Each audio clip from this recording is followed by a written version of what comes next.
બનાવીશું હાંડવો. તો આ હાંડવાના લોટને આપણે સવારે 10 વાગે પલાળે તો અત્યારે આટલો સરસ આથો આવી ગયો છે. ખાટી છાશ લેવાની, એકદમ ખાટી છાશ, એમાં આપણે હાંડવાનું ખીરું પલાળે તો આટલો સરસ આપણો આથો આવી ગયો છે. તો આની ઉપર શું કરવાનું, કોઈ પ્લાસ્ટિકની કોથળી હોય ને એ લગાવી દેવાની, પછી ઢાંકણું મૂકી દેવાનું અને તડકે મૂકી દેવાનું. તો આ રીતનો સરસ આથો આવી જશે. હવે આપણે એમાં સિંગદાણા, તલ અને આખા લાલ મરચાં વઘાર માટે લઈશું. બીજા આપણે રાબેતા મુજબના મસાલા, મીઠું, મરચું, હળદર એ આપણે નાખીશું એમાં. હવે આ જે કુકર છે ને, હાંડવાનું સ્પેશિયલ આવું કુકર આવે છે, એ કુકરનો આપણે ઉપયોગ કરવાનો છે. આ કુકરના નીચેના ભાગમાં આ રીતનું એનું સ્ટ્રક્ચર હોય છે. આ નીચેનો જે ભાગ હોય ને એમાં આપણે આ રેતી નાખવાની હોય છે. અને આ ફ્લેમ આપ જોઈ રહ્યા છો, આ ફ્લેમ છે ને, આ જે એરિયા હોય ને, આ એરિયામાં અહીંયા આવી રીતે, અહીંયા જો હું તમને ઉલટું કરીને બતાવું, અહીંયા ફ્લેમ આવે ને એટલે ચારે બાજુથી એને ગરમી મળે અને હાંડવો તૈયાર થાય. અને આ જો ઉપરનું ઢાંકણ હોય છે એ પણ આપણે બતાવી દઉં. તો આ એલ્યુમિનિયમનું આવી રીતે હાંડવાનું કુકર આવે. ઉપરનું ઢાંકણ છે, એમાં ઉપર આવી રીતે છિદ્રો હોય છે, એમાંથી એને વધારાની વરાળ હોય એ નીકળી જાય અને હાંડવો તૈયાર થાય. તો હવે આપણે હાંડવો બનાવવાની પદ્ધતિ જોઈશું. સૌપ્રથમ આપણે હાંડવાના કુકરને બરોબર ગરમ કરીશું. આ રેતીની જે પ્લેટ છે એ સાઈડમાં આપણે ગરમ કરવા મૂકી છે. એ થોડી ગરમ થઈ જાય એટલે આ કુકરના નીચે આપણે એને મૂકી દેવાની છે. તો આ હાંડવાનું કુકર છે, એમાં આપણે તેલ ઉમેરવાનું છે. જોઈ રહ્યા છો, આખી કિનાર આપણી બધી બાજુ આપણે તેલ ફેલાવી દીધું છે. અને ગેસ અત્યારે હાલમાં આપણે ફૂલ ફ્લેમમાં રાખ્યું છે. હવે આપણે સ્વાદ અનુસાર એમાં મસાલા કરીશું. તો મીઠું નાખીશું, હળદર નાખીશું, લાલ મરચું પાવડર નાખીશું,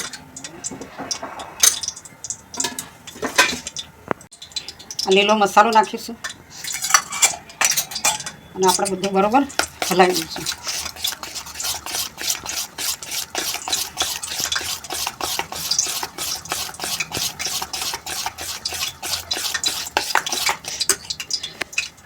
હવે આપણે આમાં થોડી ખાંડ નાખીશું.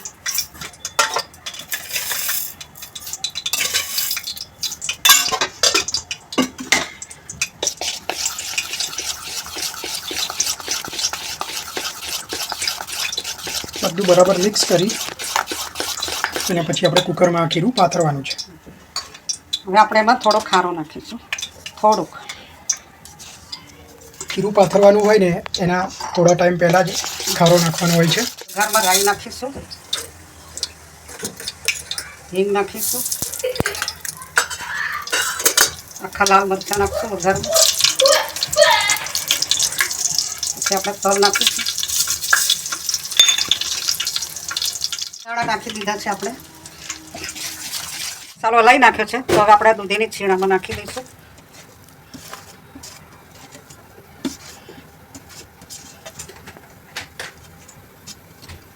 દૂધીની આવી મસ્ત નાની ઝીણી છીણ કરી દેવાની છે અને ફરીથી બધું જ મિક્સ કરી દેવાનું છે.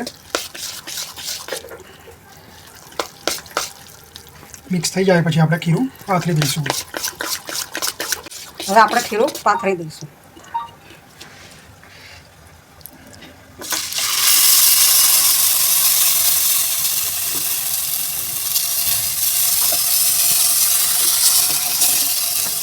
ખીરું પાથરતા ગેસ થોડો ધીમો કરી દેવાનો, એટલે આપણે આ જે ફ્લેમ બહાર આવે છે તેનાથી દાજી ન જવાય.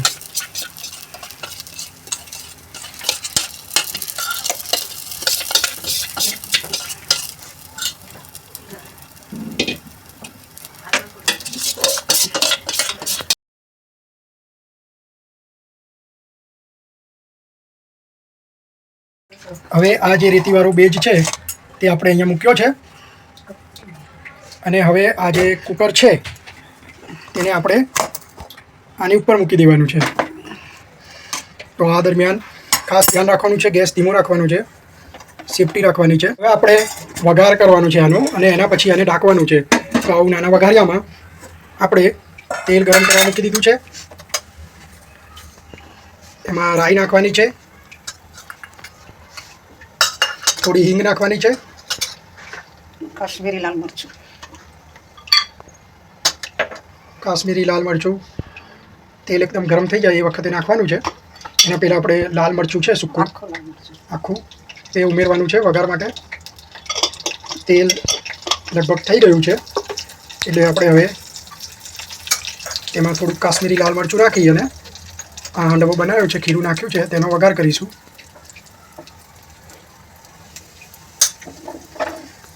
હવે આને આની ઉપર ખીરા ઉપર પાથરી દેવાનું છે બધી બાજુ. હવે 20 થી 25 મિનિટમાં આપણો હાંડવો થઈ જશે, પણ પછી એને થોડો સીજવા દેવાનો 10-15 મિનિટ માટે. તો આવું આપણે જે ઢાંકણ છે એ ઢાંકી દેવાનું છે અને જેમ કીધું 20 મિનિટ પછી આપણે ચેક કરીશું. પછી જો થોડો એવો કાચો લાગે તો આપણે 5 મિનિટ વધારે ગરમ કરીશું અને ગેસની ફ્લેમ છે એ મીડિયમ રાખવાની છે. હવે આપણે હાંડવો ચેક કરી લઈશું.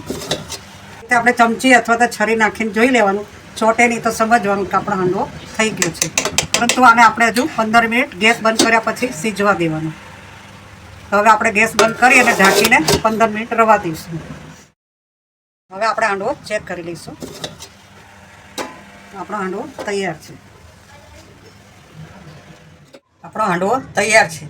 તે તલના તેલ સાથે, ટામેટા કેચપ સાથે, લીલી ચટણી સાથે, મરચાં સાથે કે કોઈ પણ જાતની ચટણી સાથે આપણે ખાઈ શકીએ છીએ. અથાણા સાથે ખવાય, ઘરે અથાણાના રસામાં ખવાય. જો તમને અમારી રેસીપી ગમી હોય તો અમારી channel the Bhavsar kitchen and આયુર્વેદાને સબસ્ક્રાઈબ કરો, અમારા વિડીયોને લાઈક કરો, કોમેન્ટ કરો અને શેર કરો. Thank you.